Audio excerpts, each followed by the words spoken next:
যুক্তরাষ্ট্রের জাতীয় ঋণ নিয়ে উদ্বেগ প্রকাশ করেছেন টেসলার প্রধান নির্বাহী ও বিশ্বের অন্যতম শীর্ষ ধনী ইলন মাস্ক।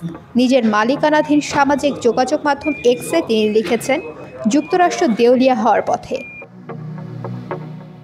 মূলত মার্কিন অর্থনীতিবিদ পিটার সেন্ট অনজের একটি ভিডিও বিশ্লেষণ শেয়ার করে ইলন মাস্ক তারই আশঙ্কার কথা বলেছেন। এক্সে প্রকাশিত সেই বিশ্লেষণে পিটার সেন্ট অনজ জানিয়েছেন, গত জুন মাসে মার্কিন নাগরিকেরা যত আয়কর দিয়েছেন তার ৭৬% ঋণের সুদ পরিশোধে ব্যয় করেছে বাইডেন প্রশাসন।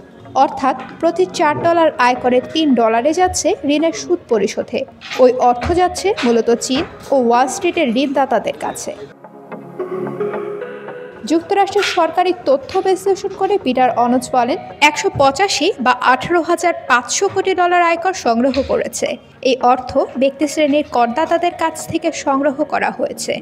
এই অর্থের মধ্যে $১৪,০০০ কোটি ঋণের সুদ বাবদ ব্যয় করা হয়েছে। সমস্যা হলো মার্কিন ফেডারেল সরকারের আয়কর আদায় কমছে, যদিও এই বিষয়টি কেবল মন্দার সময় দেখা যায়। কিন্তু এই সময় জাতীয় ঋণ পরিশোধের ব্যয় বেড়েছে ৩৩%। এর কারণ হিসেবে পিটার অনজ বলেন, সরকারের ঘাটতি যেমন বাড়ছে তেমনি বাড়ছে ঋণের ব্যয়।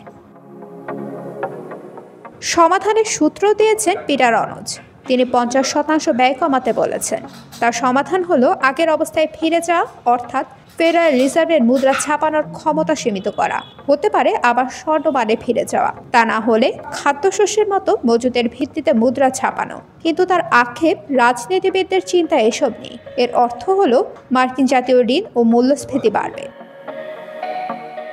উল্লেখ্য, ১৭৮৯ সাল থেকে রুজভেল্টের সময় পর্যন্ত মার্কিন জাতীয় ঋণ ছিল মাত্র ২২ বিলিয়ন বা $২,২০০ কোটি।